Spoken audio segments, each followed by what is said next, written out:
What's up, drummer friends? Baka naghahanap kayo ng e-drums. Binebenta ko na 'tong aking, Alesis Nitro Max sa halagang, 30K. Hindi na kayo talo dito. So, meron tayong, 9 inches na lemon na splash. Meron tayong, dalawang extra Alesis cymbals na may, long holder.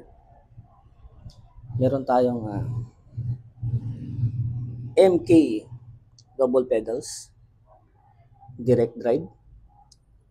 Meron tayong, lemon 10 inches, kick pad.